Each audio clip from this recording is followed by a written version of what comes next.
Seguimos. Ahora vamos a pasar a la parte de regulación. A la parte de regulación de los líquidos, ¿ok? Tenemos... Yo no hice nada. Seguita azul. Ok.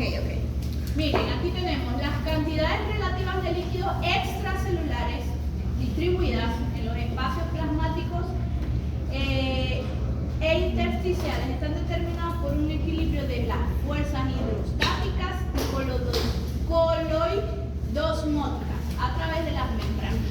¿Ok? Fíjense, la filtración, ¿ok? Es un fenómeno físico. En la filtración, usted toma un soluto, ¿ok? Acuérdense que la filtración es pasar el líquido a través de cuando usted filtra café, usted necesita una membrana para filtrar, ¿ok? Para que esos solutos se queden atrapados, dependiendo del poro, ¿ok? Va a ser selectivo a ese soluto, ¿ok?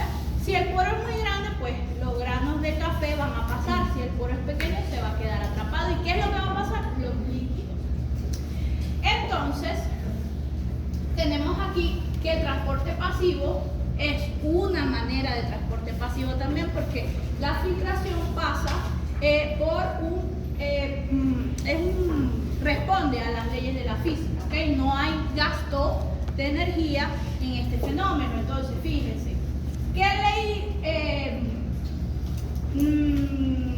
¿a qué ley responde? Bueno, en 1896, fíjense que esto no estaba, estas son leyes hidrostáticas, ¿ok? Que no se relacionaban con la fisiología, sino que responden a un comportamiento de los líquidos frente a una condición. Entonces, en esta fecha, este científico, un fisiólogo, Ernest Starling, ilustra el rol de las fuerzas hidrostáticas. O sea, él tomó esa ley, ¿ok?, de las fuerzas hidrostáticas y las extrapoló a lo que son los fluidos biológicos, ¿ok? ¿Qué dijo? Bueno, que las fuerzas hidrostáticas y oncóticas, ya vamos a ver cuáles son, ¿ok? Están en un flujo a través de una membrana de capilares y permite predecir la presión de filtración. Ojo, cuando yo estoy filtrando café hay una presión. ¿Cuál es la presión? La presión atmosférica, es el aire que está encima del filtrado. Aquí nosotros vamos a trabajar con presión, pero con presión de los capilares, ¿ok? Ya estamos adentrándonos a lo que es el filtrado de la sangre, ¿ok? De esos líquidos para llevar nutrientes, para llevar sustancias, hormonas, lo que sea, hacia la célula. Y de la célula hacia, o sea, va a haber un flujo, ¿ok? Va a haber un flujo, un dinamismo de estos líquidos.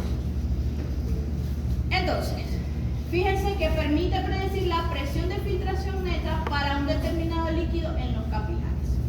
Es decir, como todo lo que hemos estudiado de los líquidos responde a lo que es la nutrición, ¿ok? Excreción. O sea, ya vamos directamente al sistema cardiovascular. Vamos a evidenciar cómo se produce todos estos fenómenos. Fíjense aquí. Cara, pero aquí no, ustedes no ven aquí abajo, ¿verdad? Se me dio bien. Ok.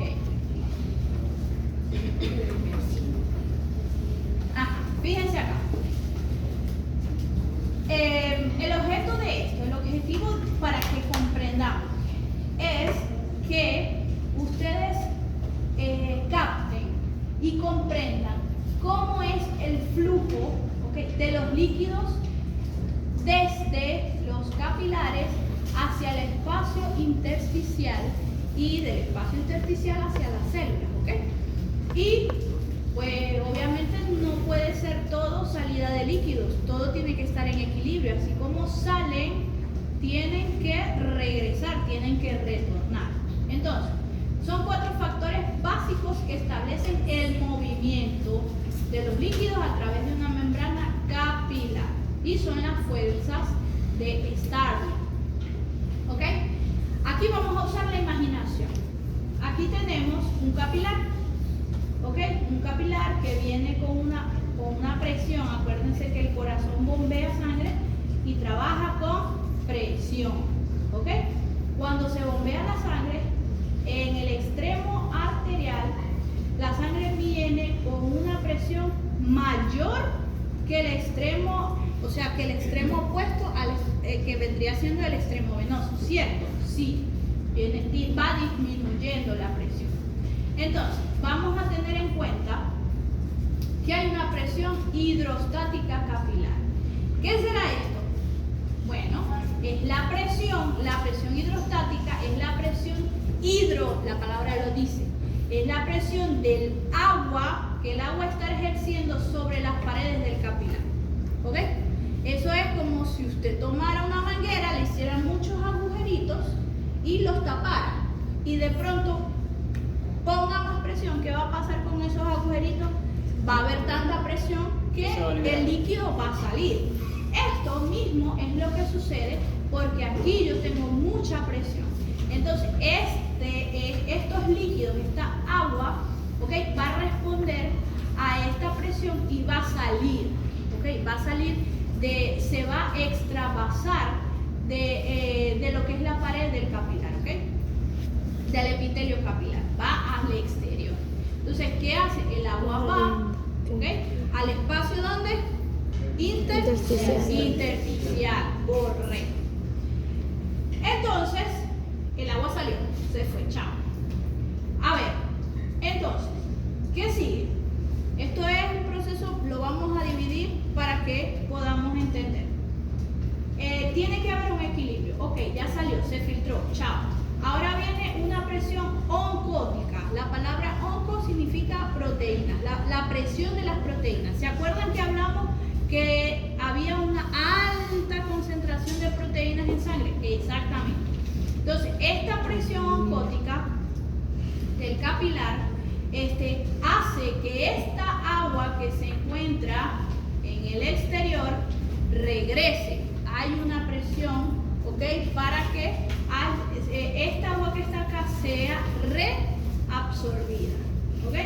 Aquí tenemos que hay una presión hidrostática del intersticio. O sea, fíjense, salió agua, salió agua, salió agua. Va a haber un punto en que va a haber tanta agua afuera que el agua va a regresar, ¿ok?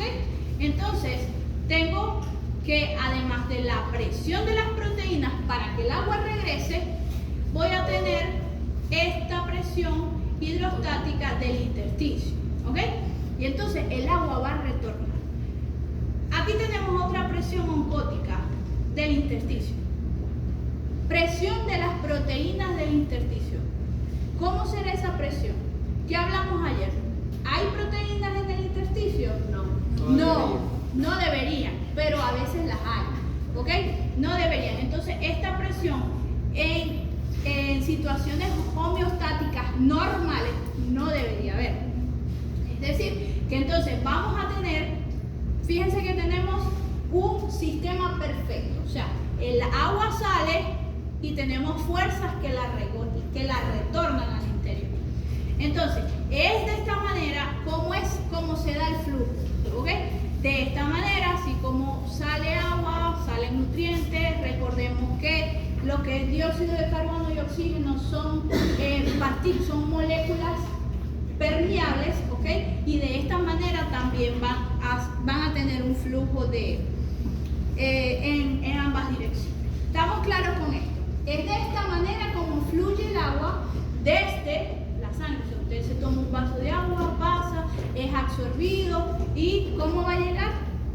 A través de este proceso, ¿ok? Esas 4 presiones que están ahí son las que mencioné. Correcto, son las fuerzas de esta. Y una pregunta. Sí. Fíjense que es algo realmente no es difícil, es sencillamente que usted llegue, las aprenda, las asiente, ya sé cuál es. La presión hidrostática del capilar es la presión que hace el agua desde el interior del capilar para que las moléculas del agua salgan al exterior. ¿A dónde? Al intersticio, ¿ok? A ver, la presión oncótica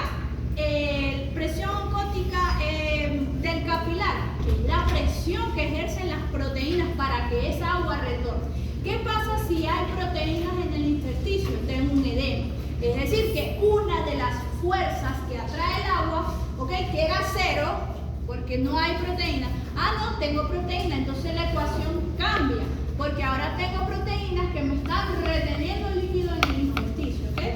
Entonces, pilas con esto, ¿ok? Vamos con los mecanismos. Ya hablamos, fíjense que hemos estado hablando de gradientes, hemos estado hablando de fenómenos físicos, gradiente químico, gradiente electroquímico. Es decir, no hemos hablado de un control superior. Es decir, no hemos hablado de respuestas a nivel del sistema nervioso. Cómo el sistema nervioso interviene, ¿ok?, para modificar estos flujos de líquido. Acuérdense que aquí lo que estamos estudiando, el objeto, el bien mayor, como podríamos decir, es estudiar todos los fenómenos que estén asociados a mantener un equilibrio en el medio interno. Todo lo que hemos visto va en pro del buen funcionamiento, ¿ok?, de la buena distribución y del correcto y apropiado flujo del agua y la distribución del mismo. Entonces, ahora tenemos que hay unos mecanismos a nivel del sistema superior, ¿ok?, que nos permite mantener la homeostasis. Por ejemplo, ¿qué pasa cuando hay un individuo deshidratado a nivel del sistema nervioso? ¿Cuáles son esos mecanismos que se activan? Pero en el caso opuesto puedo tener un individuo sobrehidratado. ¿Cuáles son esos mecanismos a nivel del sistema nervioso que se activan, ¿okay?, que envían una señal hacia los órganos para que los órganos comiencen a desempeñar funciones en pro de mantener la homeostasis, ¿ok? Entonces, esto, recuerden que son líquidos. Nosotros vamos aquí a mencionar la parte que nos corresponde relacionada a el mantenimiento de la homeostasis con relación a los líquidos corporales. Pero nosotros, más adelante, vamos a ver lo que es el sistema renal, ¿ok? Mucho de lo que doy acá lo van a ver allá, ¿ok?, pero lo van a ver especializado, más profundo, o sea, proceso. Aquí lo vamos a mencionar, pero sí es importante que lo aprendan porque sí se toca en el examen. Entonces, regulación de los líquidos corporales, forma de pérdida de agua no regulada. Eso ya lo vimos. Lo vimos a través de la respiración, de la piel, del tracto gastrointestinal. Y la forma de pérdida regulada, ¿ok? Es a través de el riñón, ¿ok? Regulada, es decir, no hay ningún mecanismo adicional, es sencillamente mantener el equilibrio de lo que entra y de lo que sale, y de lo que se utiliza en el proceso, en el gasto metabólico. Entonces tenemos un individuo, tenemos las dos opciones, sobrehidratado y deshidratado. Tenemos que hay una participación del sistema nervioso autónomo, ¿okay?, sobre las funciones del riñón. ¿Exclusivamente del riñón? No, pero es el órgano especializado que más participación va a tener, ¿ok? Entonces tenemos, para que ya nos vayamos familiarizando de una vez, porque es la clase de la semana próxima, que tenemos un sistema nervioso central, ¿ok? Ya hemos tocado esto en alguna otra materia, sistema nervioso, ¿no? ¿Sí? ¿Sí? Anatomía. Ok. Recordemos que tenemos un sistema superior de control. Es un sistema de control que nos permite mantenernos vivos, ¿ok? Nos permite la locomoción, el correcto funcionamiento de los órganos, pero hay una distribución, hay una clasificación. Sistema nervioso central, ¿ok?, que corresponde a un grupo de estructuras, y sistema nervioso simpático, que es una rama, que es la que nos compete acá en fisiología. Entonces, tenemos que este sistema nervioso autónomo se divide en simpático y parasimpático. El sistema nervioso autónomo realiza y lleva a cabo todas las actividades correspondientes al sistema nervioso que son involuntarias, ¿ok? El corazón no te pregunta, ¿será que late? No, late. Los intestinos no le preguntan,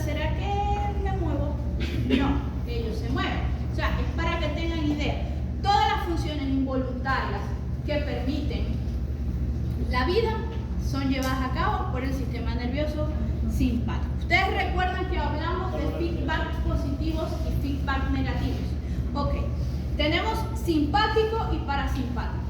Son divisiones, ¿ok? Mientras uno altera, el otro disminuye. Mientras uno excita, el otro relaja, ¿ok? Todo con el fin de mantener ¿qué? La homeostasis. Entonces, aquí tenemos que, en este caso, el sistema nervioso simpático va a estar relacionado con todos los procesos que mantengan al individuo hidratado, es decir, que evite la pérdida de líquido. Es decir, un individuo que deshidratado, ¿ok? Se van a activar entonces los mecanismos del sistema. Estamos bien de tiempo. Nos vamos a ir ahorita. Y el parasimpático se va a activar en el caso de un individuo sobrehidratado. Ay, no pongan caras largas, están aburridos. Un poquito, pero... Un poquito, pero dele. Yo también tengo sueño. Estamos en la última. Ya, en las últimas. En las mollejas. Termina. Ajá, entonces, fíjense aquí, esto es rapidito. O sea, ayer hablamos de que habían sensores, así como en los motores tienen sensor de temperatura y todas esas cosas, nosotros también tenemos sensores altamente de alta especificidad. En este caso hablamos de líquidos, hablamos de osmolaridad, ¿ok? Fíjense, variables relacionadas a la cantidad de líquidos relacionadas a los líquidos. Fíjense aquí, en este caso tenemos receptores de volumen, tenemos boloreceptores, la ubicación cara muscular de la vena cava y la vena pulmonar, es decir, que se encuentran en estos sitios, ¿ok? ¿Qué van a hacer? Van a ser receptores de volumen, es decir, cuando se incremente la volemia o se disminuya la volemia. Receptores de presión o varoreceptores, ubicados en la cara, en la capa media o muscular del callo aórtico o carótida interna, ¿ok? Son receptores de presión. Aquí tenemos osmoreceptores. Los osmoreceptores están relacionados con la cantidad de solutos disueltos en una solución. Es decir, que si hay un osmoreceptor, se encuentra en el hipotálamo y percibe que hay una osmolaridad mayor, si la osmolaridad sube, ¿qué sucede? Acordémonos que la osmolaridad es la cantidad de solutos disueltos en una solución, ¿ok? ¿Qué pasaba en la solución hipertónica? Había muchos solutos, es decir, La célula se deshidrata. exactamente, entonces la célula se deshidrata, es decir, que este individuo tiene una deshidratación, entonces hay que activar este receptor, va a enviar una señal y va a decir, oye, este está deshidratado, activa mecanismos homeostáticos para restablecer los niveles de líquidos, ¿ok? No de solutos, porque sabemos que los solutos están, lo que falta es el líquido.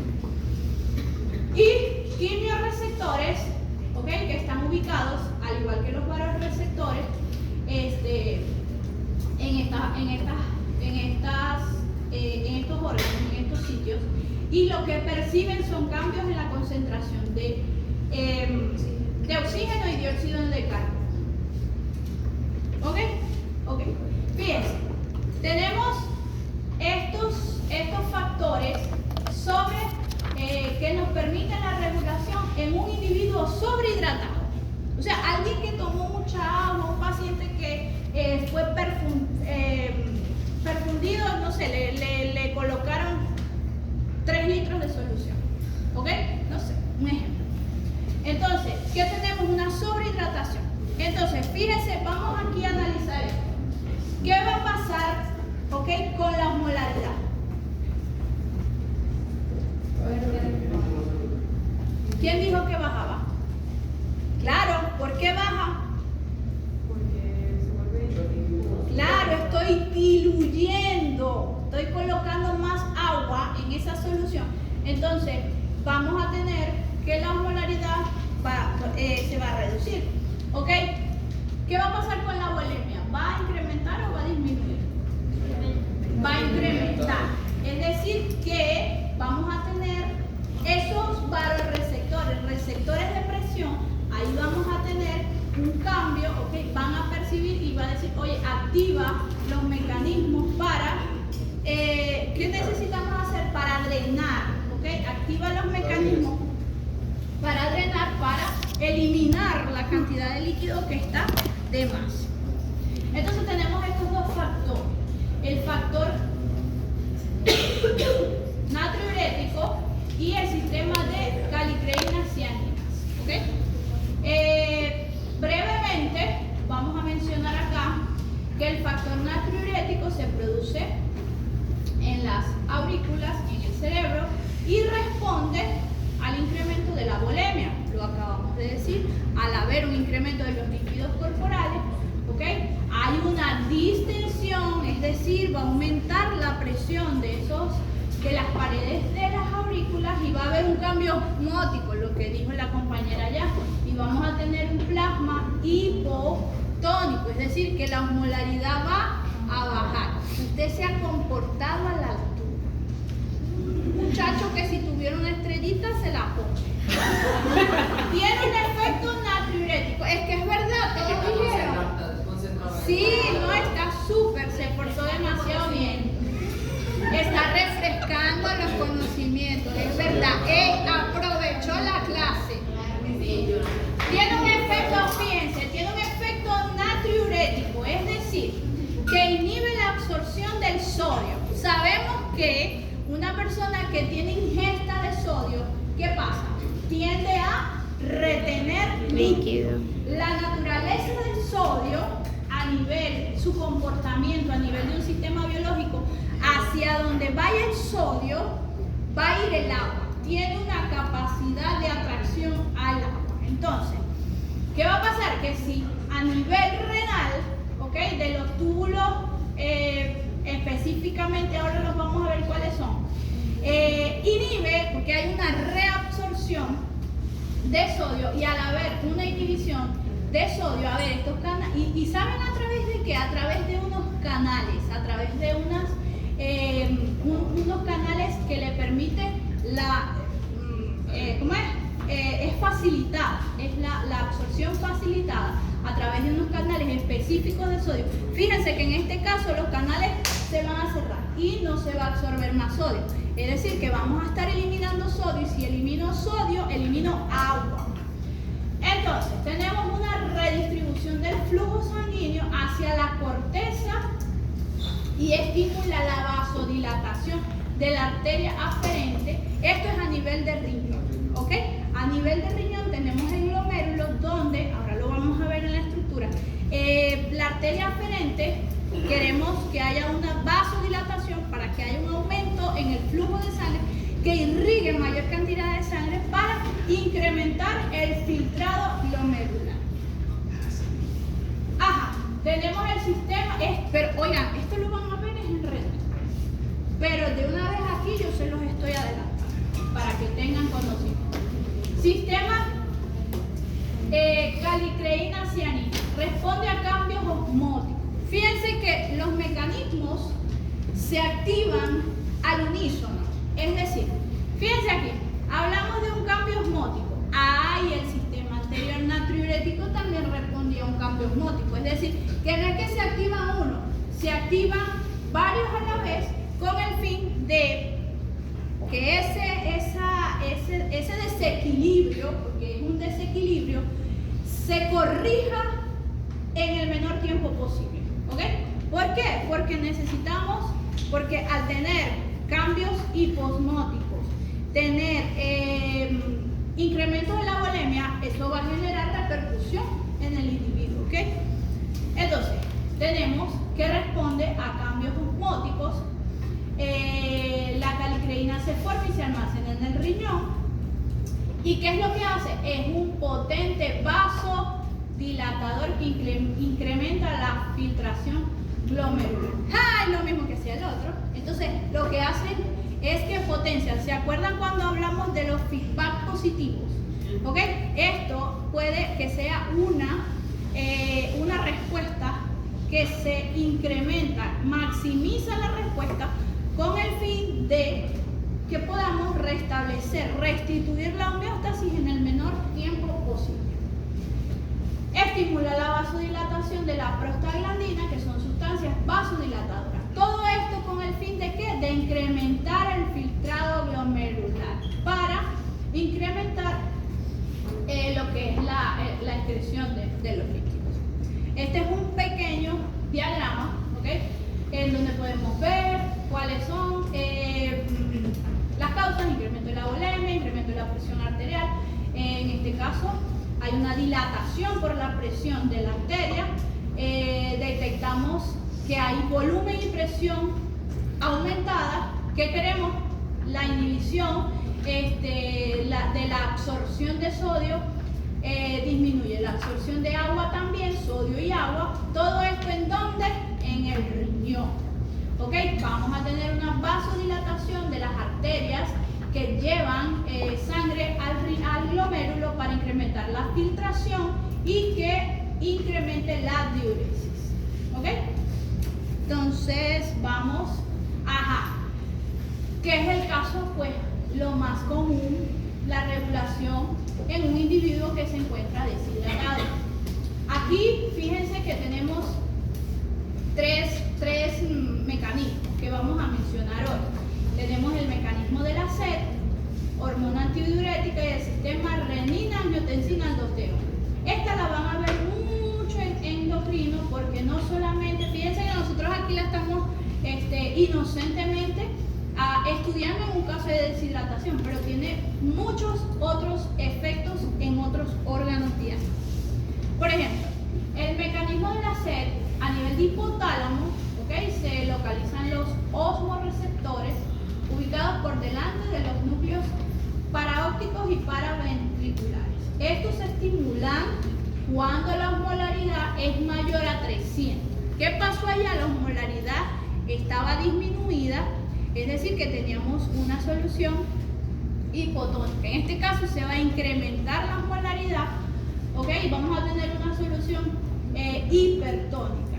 Y esto envía una señal a nivel de la mucosa oral, ¿ok? Y de la faringe. Y lo que va a provocar es la sed en el individuo. Sencillo, o sea, es una respuesta física. Es decir, oye, le voy a mandar un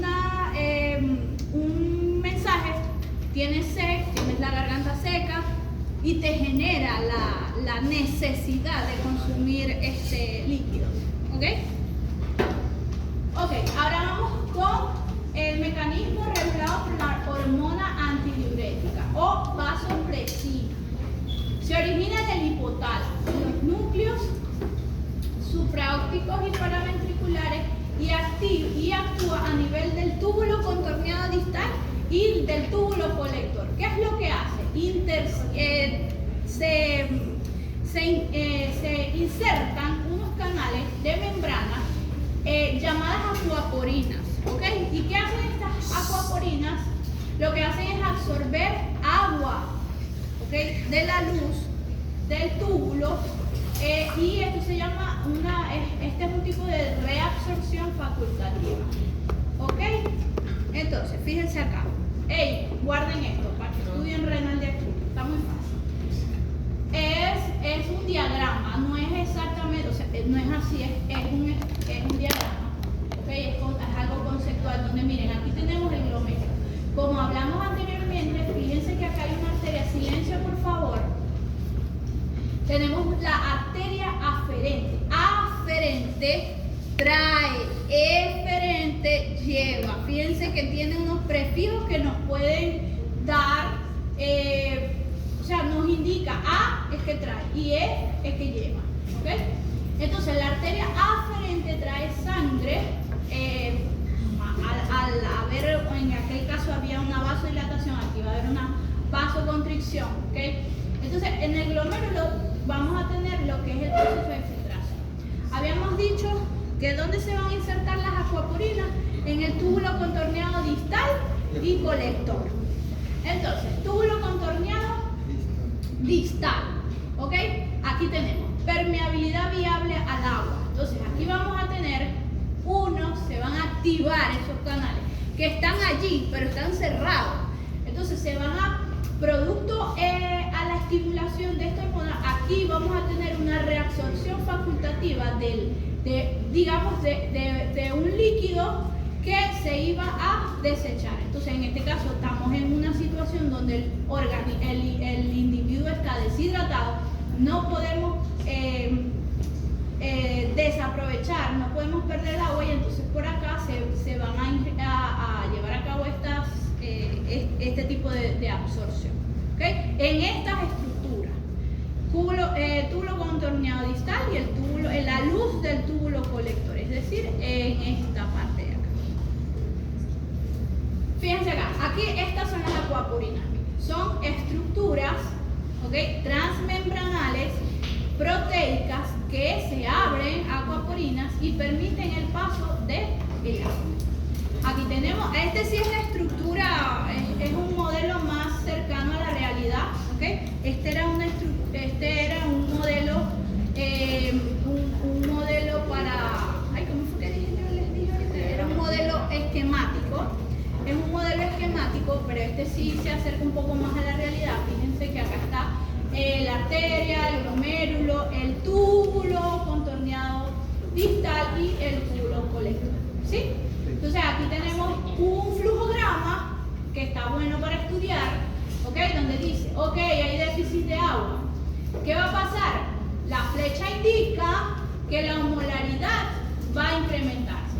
Yo voy a tener unos osmoreceptores donde se va a incrementar la secreción de vasopresina, se va a incrementar en el plasma, la vasopresina plasmática, y entonces, ¿cuál va a ser el resultado? La permeabilidad al agua de los túbulos contorneados distales y el túbulo conector. Reabsorbemos agua y disminuimos la diuresis. También está súper bien para estudiar. Ok, fíjense acá. Tenemos, quiero explicarles esto muy rápidamente porque el aparato yuxtaglomerular es el que nos va a iniciar el próximo mecanismo, el mecanismo de renina-angiotensina-aldosterona. Tengo una preguntita y va a ser muy obvia, pero todo eso va para el examen porque eso es del tercer bloque. Eso lo da profesor de ese en el tercer bloque renal. Sí, pero Sí, yo sé que no sé si no, les estoy dando, acuérdense que mencioné al principio, les voy a mencionar los mecanismos, o sea, estos son los mecanismos, ¿ok? Y ustedes tienen que saber, se activa renina-angiotensina-aldosterona, ¿para qué? Para un organismo deshidratado. Se activa la vasopresina para un organismo deshidratado. Se activa la cianina-calicreína para un organismo sobrehidratado. ¿Okay? Son mecanismos, como se lo mencioné, son mecanismos a nivel superior del sistema nervioso que se activan, ¿ok?, para regular líquidos corporales. Evidentemente, estoy mencionándoles esto, pero posiblemente no salga en el examen. O posiblemente sí. Realmente, si ustedes, yo les voy a ser muy sincera, me lo estás preguntando porque debe ser que tienen un modelo de examen. O sea, No, eso no me entiende. Esta es la segunda vez que la vemos. Por eso ok. el pasado lo dije. Bueno, ya lo viste en el examen. Viste que esto no salió en el examen. ¿Ok? No, es porque eso me manda del tercero. Claro, incluso. Voy a hablar con Decio, porque somos más. El semestre pasado fueron 70 y algo. Y ahora somos 98. Y el lunes hay una reunión para abrir o estudiar la posibilidad de abrir más cupos para la gente que quedó flotante. Ok, hagan una reunión. Si van a ver clase el lunes en la mañana, posiblemente se la suspendan porque el director mandó a todos los profesores a asistir a la reunión. Yo por eso les pregunté en la hora de entrada que si había quedado alguien fuera en fisiología. ¿Alguien quedó fuera en inscripciones de fisiología? No les dieron cupo. Lo que no lo quiero más, no lo entiendo. Ok. En los otros grupos siempre estaban pidiendo cosas. En el grupo de fisiología no hay que. Entonces quiere decir que fisiología está. Entonces, presten atención aquí. Iba a comenzar con eso. Iba a comenzar con Apenas. eso. Sí. Están viendo que Apenas iba a comenzar. entonces le sacan a uno, o sea, pero no hay problema. Y usted se ha portado súper bien. Estoy asombrada de lo bien que se ha portado. Con esa advertencia. Mira, para que no vuelvas a entrar. Ajá, tenemos aquí el aparato yuxtaglomerular, ¿ok? El glomérulo es la unidad anatómica básica de filtración.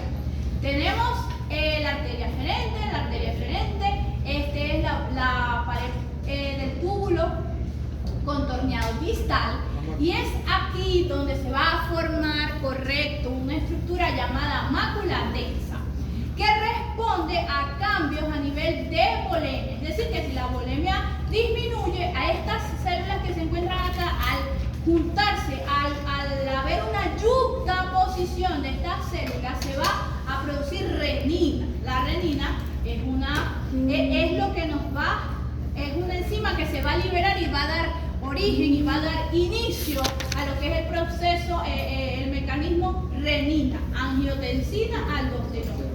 ¿Ok? Entonces, fíjense aquí, este no me gusta, me gusta este. No es que este está más fácil de digerir.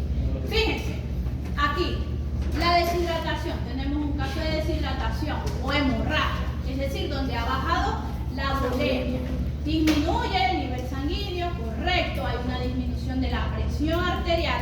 Entonces, este aparato yuxtaglomerular, ubicado en el glomérulo, ¿okay?, va a tener un incremento a nivel de la enzima renina, que se va a conseguir con el angiotensinógeno que se produce en hígado. Al haber esta interacción, ¿okay?, se va a producir angiotensina 1, va a ir circulando en sangre, pero al llegar a los alvéolos pulmonares se encuentra con una enzima convertidora de angiotensina, y esta angiotensina 1 va a pasar a angiotensina 2. Esta enzima, esta proteína, ¿okay?, tiene funciones muy específicas a nivel de la corteza adrenal o suprarrenal. ¿Okay? Vamos a liberar aldosterona, que tiene unos efectos muy específicos a nivel del riñón. Aumenta el aumento de la absorción. Aumenta la absorción de sodio, y al haber un aumento de sodio también de agua, y esto lo que produce es que vamos a tener reabsorción, vamos a tener un aumento a nivel del volumen sanguíneo, porque vamos a incrementar la presión, aquí está, presión arterial. Ayer lo hablamos en el caso de cuando había una hemorragia. Ok, vamos a tener vasoconstricción. Entonces, fíjense que ya finalizamos, esto se acabó, ya. Entonces, fíjense que todos estos mecanismos lo que hacen es que se activan al unísono con el fin de modular, regular si hay un individuo sobrehidratado o deshidratado. Nos vemos el martes a las 8. Aquí terminamos Sí,